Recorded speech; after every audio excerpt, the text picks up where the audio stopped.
Welcome. I'm Dr. Owen Anderson. I'm a professor of philosophy and religious studies. One of the things I study, is the clarity of God's existence so that unbelief is without excuse. And I look at the reasons that we need to be able to show it's clear that God exists. But what inevitably happens is that someone will say, our problem is not in needing to show it. Everyone already knows God deep down. Our problem is that we have a weak will. And the weakness of the will has always fascinated me, partly because I realized I have a weak will. There's things I do that I don't want to do, and things I don't do that I should want to do. And so that fascinated me. What would it take for me to overcome a weak will? And how does that relate to their need to show that it's clear God exists? So what they'll say is, my problem is a weak will. They'll say something a little different than how I understand it. They'll say, I know the truth. I just don't believe it. And so I don't act on it, but I know the truth. So we're going to unpack that and see, can you know the truth, but not believe it? Can you know the truth and not act on it? Is the problem in the will, or is the problem in our understanding? And I'm going to suggest it's really in our understanding. We don't know what we should know. And this is an attempt at an excuse. So when we say unbelief is without excuse, this is an example of an attempt to have an excuse by saying, interestingly, I already know it. And the answer is no, you don't know it. If you knew it, you could show it. So what this usually means, the weakness of the will, is I'm aware of the law, but I don't believe it will get me what I want. So knowing, when someone says I know it, it reduces to something like I'm aware of the law, like someone who tends to go 20 miles over the speed limit. They know the speed limit, they just don't believe it will get them what they want, which is they want to get places a little bit faster. So they would say that's an example of a weak will. They know what they should do and they don't do it. In the case of religious truths, they know God, but they don't believe that God matters. So something like this. I'm aware of God's existence, but I don't believe it matters to my life. I think I can live my life and not listen to God, and I'll be fine. So the superficial analysis of this is that means they know God. And I'm going to show no, that means they don't know God. If you could believe that God exists, but that it doesn't matter, then you don't understand. And if you don't understand, you don't know. And so the problem of the weakness of the will is not the will, it's the understanding. And if we stop at the will and we say, I already understand, I just don't do, we're giving ourselves an excuse. And we're calling God a liar because God says they don't seek, they don't understand, they don't do what is right. It could also mean this, I know God and his law, I just don't believe they're real. So that turns into something like, I know of God. I know the Christians, they talk about God and his law. I just don't think they're real. It's fantasy, it's fiction, it's nonsense. So the problem in each of these cases is in knowledge or understanding. To know means you have a belief, like God is real. You believe it's true. That's what it means to have a belief. And in fact, it is true. And you can show it's true. That's what separates it from something else. So I'll put that down here. To know. You have a belief. Say God is real. The belief is true, and you could show it is true. So it's this last part here that makes this different than a true opinion, where you could have an opinion, the opinion is true, and you had no way of showing it. You didn't know that. You just got lucky. Now, interestingly, someone could say, objection, you can know it without showing it.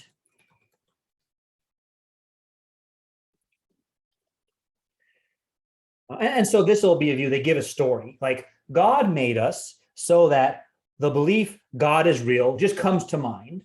It's a true belief, it reflects reality, and that's how God made us. Here's the problem.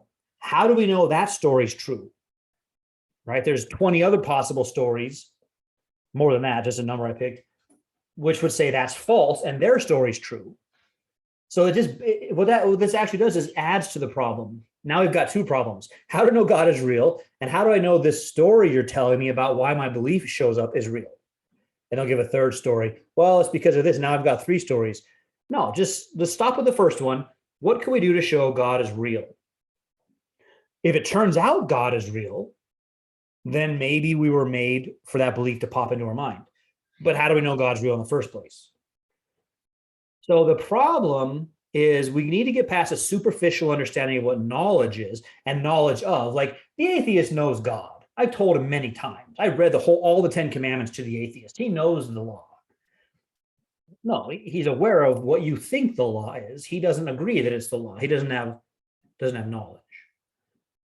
And you could show that by following up. If you ask the atheist, hey, do you know the law? And he says, oh, you mean the 10 commandments that guy read? Yeah, here's what they are. Do you believe they're true? No, I don't think they're true. They're not accurate. They don't reflect reality. So he couldn't demonstrate. If you were to say to the atheist, prove that the 10 commandments are the law, you say, why would I? I mean, you can't. They're not true. So we want this. How do I know the Christian story about God is real? So what the weakness of the will person says is, the problem isn't an intellectual one. You don't need more information. It's not as if you just gave the atheist 10 more facts, that would solve their problem. They already have plenty of information, and they've not listened. So their problem is a heart problem. They don't care to listen. They don't like God. Or a will problem. They can't keep their will under control. But the problem doesn't begin in the intellect. And so what I'm arguing is, no, I agree about this. This is a reduction of knowledge to information. Knowledge is not simply information. It's the ability to show the information is true. So yeah, you don't need to just read a lecture to the atheist so he gets 10 more facts. That's right. But that's a straw man also. And it's true that he has plenty of information. He has general revelation bombarding his senses every day. The problem isn't simply the heart. That problem begins in a darkened mind. It begins in unbelief. So the problem begins in the intellect with unbelief and goes on to the heart or to the actions. And that unbelief at the beginning has no excuse. And that's what the Christian should be able to show that. If the Christian is merely telling you that, why believe their story? There's other competing stories. Why believe the Christian story? As soon as they begin to answer that, they're giving you an argument. It just might not be a sound argument. You want to get a sound argument, not just more assertions. Now, what happens? The weakness of the will usually gets exposed in someone's life when they want to do something and they can't. Let's say they want to work out and eat healthy, but they just can't do it. They'll start to do it, then they fail at it. And they'll say, oh, it's just a weakness of my will because I know I should be healthy. I know I should eat right. I know I shouldn't have fast food. I know I should eat lots of broccoli. I just can't do it. And they get tempted by a Snickers bar and they eat it. Buy a gallon of ice cream and they eat it. And they'll say, yeah, it's just a weakness of the will on my part. But I'm going to say something different. No, the temptation, these failures expose where our understanding's at. So in the case of health, they expose your understanding that this Snickers bar won't really harm me. In fact, it will make me have pleasure. So perhaps you don't understand what you think you understand. That's what happens in these cases is it's actually a smoke screen to try to hide that you don't understand. Why is it wrong to have a Snickers bar? I bet if you actually ask the person at the time when they're indulging, they'll give you reasons why it's okay. Yeah, actually, I deserve it. It's been a hard day. One Snickers bar never killed anybody. So temptations and our failures that we call weakness of the will actually reveal our lack of understanding. And Christ says this directly to his disciples. He doesn't say this to unbelievers. He says this to the disciples. Oh, you of little faith. Do you still not understand? Those go together. Little faith goes with you don't understand. If you did understand, you'd have more faith. Or he says, no, you fools, and slow of heart to believe everything written in the prophets. These are to believers. Isaiah says something similar. God says this in Isaiah, my people don't know me. In fact, we could multiply the verses. I mean, the Bible over and over says they don't know. They're in unbelief. It doesn't say that they do know. It says they don't seek, they don't understand, they don't do what is right. They're in unbelief. They say there is no God. So the problem is unbelief. Not everyone believes it but doesn't do it. This is a dubious subjective claim because you could go around and ask them, do you believe in God? And they say, no. And they'll say, well, you're just lying about it. Said, no, there really are people who don't believe God's real. They're in unbelief. The scriptures affirm that. So how can we address unbelief? It doesn't help to simply say, well, God is real, though, and you're in rebellion. Well, that's just begging the question. How do I know God is real and I'm in rebellion? Well, because God's real and you're in rebellion. Well, you just repeated the same thing I was asking a question about. How do I know it's true? How can we actually address unbelief? Now, here's a problem that comes up. If we're in unbelief and have neglected reason and what's been given in general revelation, then we cannot ourselves correct this in us. I can't begin using reason and realize, oh, I should have been using reason this whole time. Because the whole problem is I've neglected reason. And this could be true of believers. The believers might want to say, oh, yeah, that's what the unbelievers are like. No, this and this were both said to believers. What God says in Isaiah is to believers. So believers in one sense, but in another sense, they're saying they're in unbelief still. They don't know me, God says. They're fools and slow to understand. They've neglected thinking. They've neglected general revelation. And then when they're called to show that God exists from general revelation, they have all kinds of excuses. No, you could know it and not be able to show it. No, you don't have to show it. You already know it. Instead of just, yeah, you should show it's clear from general revelation. But in that condition, we can't save ourselves. If we're to be saved out of it, it would have to be something done to me. I can't figure it out because I've already neglected reason.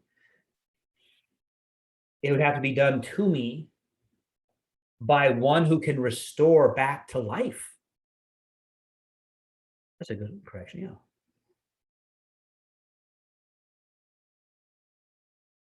And there's only one who can do that.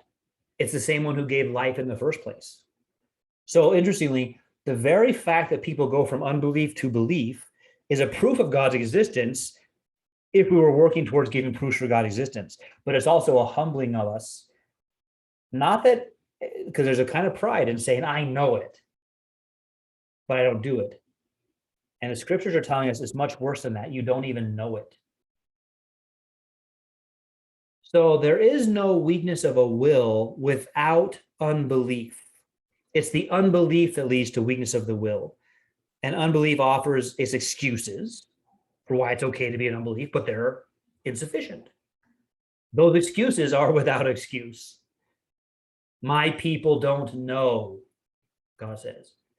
And it's a chastisement. They should know. Not simply be aware of. They should know. They should be able to show, demonstrate, prove, give an account of. That's directed at supposed believers, just as those two comments from Jesus are. It may be that those who say they are believers continue to neglect the revelation they've been given and continue to excuse themselves. And if God is gracious, if God really is loving, then he won't permit them to keep doing that, but will call them to repent and saying, do you still not understand? So the excuse is, I know it, I just can't do it, I'm weak. Well, here it's worse than you think. You don't even know it. They don't need to know. They need a feeling. They have lots of information. That's not knowledge. They already know because they sense God. They do. I mean, how do you sense God? God's infinite. Well, they sense the ultimate. Well, the ultimate is not the same as God. You could believe, in other words, you could believe something is ultimate and you believe it is something other than God. How can you show that what is actually ultimate is what is called God? Or it isn't a matter of information, it's a heart problem. All these excuses people bring up. Now, let me say, define knowledge earlier. The many attempts to claim I know without having to show. These usually involve a story where God creates us so that the belief God exists arises in our minds. So it's a true belief and we know it. But how? But two, but one, how do we know God is real such that he made us this way? Why believe this story? And two, just because a belief arises in my mind and is true doesn't mean I know it. Right here, we're using know just like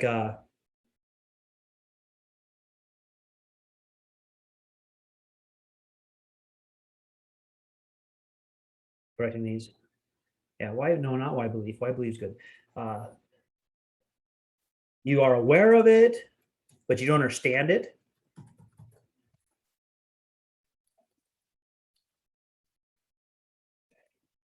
You couldn't explain what it means. That's the key to not knowing.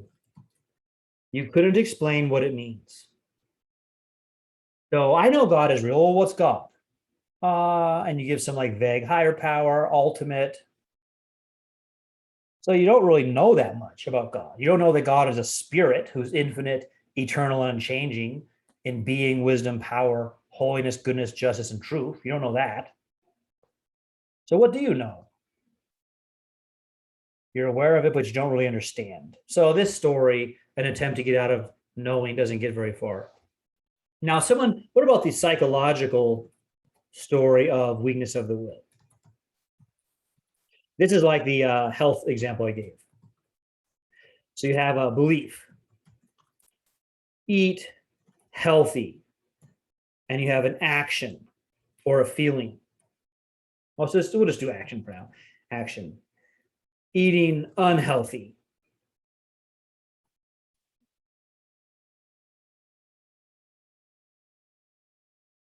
Eat healthily, eat unhealthily. All right. Learning. What was this one? I'm correcting these all are going. No, that's fine. And you say, look, I have this belief. I don't eat healthy, but I put belief there on purpose. You don't know it. Someone will say, I know I should eat healthy. Well, here's how you show they don't know. Ask them to explain it. Well, how do you know you should eat healthy? Well, it'll help me to feel better. Well, apparently you think eating unhealthy makes you feel better. Well, it'll help me live a longer life. Well, apparently you don't value living a longer life. So really, here's what's going on. You're not self-aware enough to see that you have a conflict between beliefs. It's really like this. This is action number 2. It's not going to let me do this because it autofill, darn it. That's fine. I'll do that one. No, that'll still be wrong. So here, number 2 up here is belief. Pleasure is good. And so that goes with this action. Eat healthy goes with this action. I'm just saying this. I mean, obviously it's more than this. No fast food. Sometimes this is not, don't get onto health stuff. I know I understand it's okay to eat fast food sometimes because of this. You're missing the point. And then this should be a number 1 also, but it's just not going to let me, is it? 1. And then here is 2, action, eat fast food. So the person who says, I know I shouldn't have done it, is comparing belief number 1 with action number 2 and seeing a contradiction. But they're not very self-aware. When they become more self-aware, they realize the actual conflict is up here between 2 beliefs. Eat healthily, pleasure's good. And when they eat fast food or whatever, they're giving in to their belief that pleasure's good, giving in. So they don't know. The solution to the problem of evil or problem of weakness of the will is knowledge, understanding.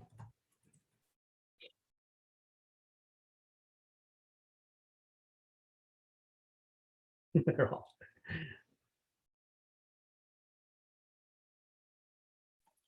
The person claims to be acting against what he knows, but not only say, but it's worse than he thinks. He doesn't know. Now, you might say, why use this definition of know? There are others, like the externalist one. Well, it's unavoidable. We can't avoid giving an account to ourselves and to others when they ask. So if you ask the externalist, why do you believe in externalism? They'll chat with you all about it. They'll tell you why they think it's true. They'll give an account. So it's impossible to avoid, but really, I wish it would appeal to, it would occur to us before that. Not I wait for a defeater to come up, but in my own mind, I realize I have this whole story. It's coherent, but is it true? Does it reflect reality? Or did I just make it up and it's a coherent fiction? So the solution is this: get understanding, get wisdom, straight from the Proverbs. Fear God. God says you don't seek, you don't understand, you don't do what is right. So get understanding. Don't allow yourself to have excuses, and then you'll be not inclined to allow other people to have excuses. Weakness of the will. The problem isn't a weak will. The problem is a weak intellect that gives a weak will. So it's much worse than this person thinks. They are weak on both accounts, and they can't even show what they claim to know. And so we have no reason to believe them.